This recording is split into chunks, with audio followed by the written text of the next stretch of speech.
December the 18th, 2022. Lusail, Qatar. A 35-year-old man in the sky blue and white of Argentina climbs a set of stairs he has been climbing in his mind for most of his life, and lifts a gold trophy above his head while an entire nation, half a world away, falls to its knees. Grown men are weeping in the streets of Buenos Aires. His own teammates carry him on their shoulders like something holy. He has already won everything a footballer can win. More league titles, more Champions Leagues, more individual awards than almost anyone who has ever played. But this one gold trophy is the piece that would not come. And to understand why the whole world cried with him that night, you cannot start in Qatar. You have to go back 18 years to a debut that lasted less than 2 minutes and ended in disgrace. Rosario, Argentina, the mid-1990s. A quiet, almost painfully shy boy is already the best player anyone in the city has ever seen at his age. So far ahead of other children that opponents' parents would come, not to watch their own sons, but to watch him. There was only one problem, and it was growing more obvious every year. He wasn't growing. At around 11, doctors gave the family a diagnosis, a growth hormone deficiency. The treatment existed, a nightly injection into his own legs, which the boy learned to give himself. But it was expensive, hundreds of dollars every month. And in an Argentina sliding toward economic collapse, no local club would carry that cost for a 13-year-old, however gifted. So his family did something extraordinary. They flew him halfway across the world for a trial at one of the biggest clubs on earth in Barcelona. The story has become legend.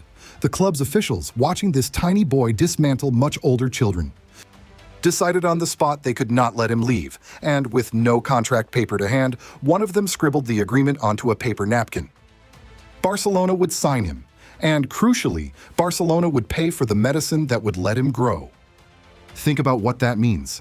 Before he had kicked a competitive ball for them, the club had already bet that this fragile, homesick boy, who cried himself to sleep missing Rosario, who was so quiet his new teammates wondered if he could speak, was worth building a future around.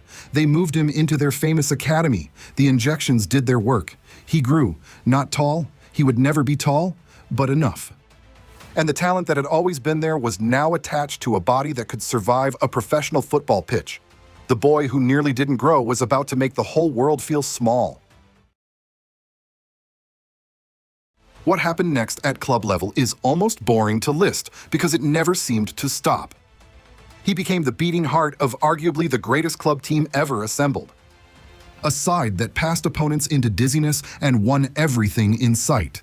Multiple European crowns, a mountain of league titles, and one after another, the golden awards that crowned the best player in the world. A record collection of them, gathered so routinely that fans began to argue not whether he was the best, but whether he was the best there had ever been. In the deep blue and garnet of Barcelona, he was untouchable.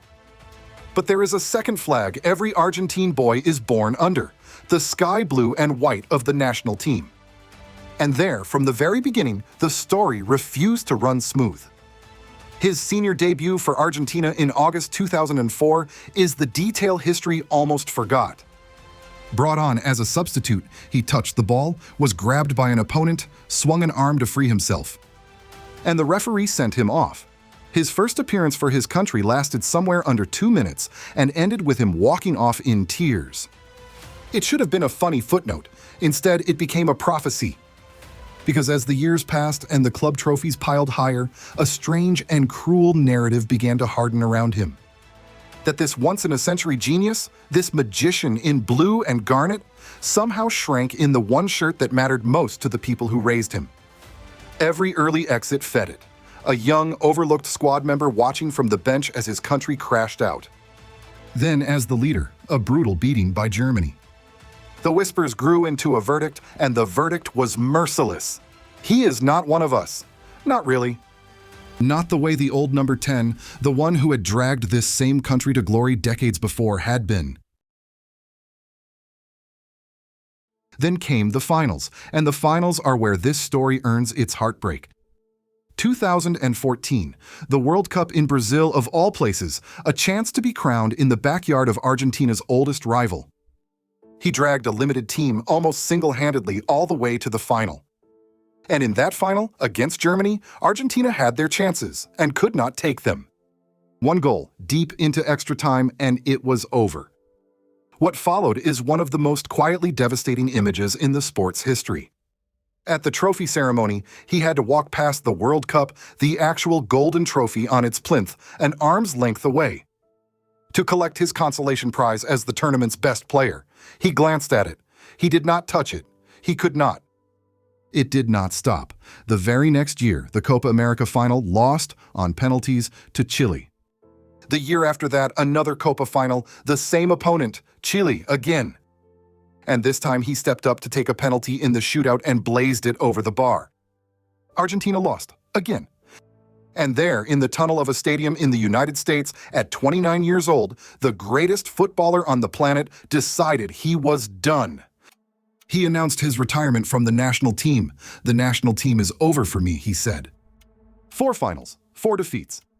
A country that adored his talent but questioned his heart. He had given them everything he had, and it had not been enough, and he simply could not carry the weight of failing them one more time. An entire nation panicked. There were marches in the streets of Buenos Aires, people begging him, publicly, not to go. The president called. Even Diego Maradona, the old king himself, weighed in. For a few weeks, football's greatest artist was walking away from the canvas that mattered most. And if the story had ended there, it would still be one of the most poignant in the sport. The boy who could beat anyone, except the ghost of what his country needed him to be. He came back. Of course he came back. A few weeks after the goodbye, he reversed it quietly without drama, the way he did most things. But coming back is easy. Coming back and finally winning is not. And for a while, nothing changed. Argentina scraped into the next World Cup and went out in the last 16. The doubt hardened into something that felt permanent. Perhaps he would simply be the best player who never lifted a trophy for his country. Perhaps that would be the whole sad shape of it. What changed was not the genius. What changed was the team around it and the man himself. A new generation of Argentine players grew up idolizing him and arrived not to be led by a distant god, but to fight for a friend.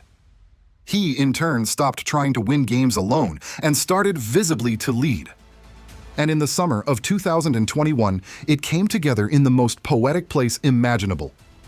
The Copa America final in Brazil at the MARACANÁ, the cathedral of Argentina's greatest rival. Argentina won. 1 goal was enough. And at 34 years old, after 17 years, 4 lost finals, and a retirement, Lionel Messi finally won a major trophy with his country. In the home of the enemy, he sat on the pitch and sobbed. And his teammates ran not to the trophy, but to him. The curse was broken, and the truly frightening thought for the rest of the world was this: the biggest prize of all was still to come, and now, finally, he had learned how to win. Which brings us at last to the desert. The 2022 World Cup was, everyone understood without saying it, his final attempt, the last dance at 35, for the one thing missing. And it began with a nightmare. In their very first match, Argentina, unbeaten in 3 years, lost to Saudi Arabia. One of the greatest shocks the tournament has ever seen. For a few hours, it looked as though the story would be cruel to the very end, a fairy tale strangled in its opening minutes. It was not. What followed was a slow gathering, almost unbearable march. Argentina did not lose again. He scored and created in the group. He scored in the last 16. In the quarterfinal against the Netherlands, they threw away a 2-goal lead in the dying moments and had to win the whole thing on penalties. The exact manner of death that had ended him before, and this time, they held. In the semifinal, he produced a performance for the ages, scoring and setting up goals, dragging a younger opponent apart. And so it came to the final, Argentina against France. Him against the heir apparent, a French forward a decade his junior who wanted the same crown. The final is, by common agreement, one of the greatest matches ever played. Argentina led by 2. He had scored. It looked serene. And then, in a blur of 90 seconds, France's young star scored twice and dragged it level. Extra time. Argentina scored again, he scored again. And France impossibly equalized again from the penalty spot, 3-all. And it went, of course it went, to a penalty shootout, the guillotine that had taken so much from him. This time, one by one, the sky blue and white held their nerve. And when the final kick hit the net, an 18-year wait from a 2-minute red card in a forgotten friendly to this in front of the entire planet was over. He sank to his knees. Then he was in the air on the shoulders of the boys who had grown up worshiping him, holding the one trophy that had refused him, finally, unmistakably, his. Here is the strange, beautiful truth of it. If he had won the World Cup at 22, in the middle of all that club glory, it would have been just another trophy for a man who collected them like a habit, expected, almost routine. Instead, he lost and lost and lost and retired and came back and was doubted for the better part of 2 decades. And because of all of that, when he finally won, it meant more than any single trophy in the modern history of the sport. The wait was the story. The 18 years of falling short were what turned a coronation into a resurrection. The shy boy from Rosario who nearly didn't grow, who learned to inject himself so his body would let him play, who was sent off in his first 2 minutes for his country and was told for years that he did not have the heart for it.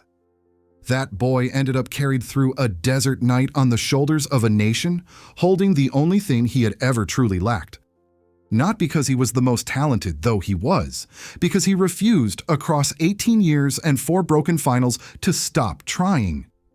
That is the whole story, and it is worth telling properly. If it moved you, subscribe to Field and Tail, the great stories of football, and we'll tell you the next one.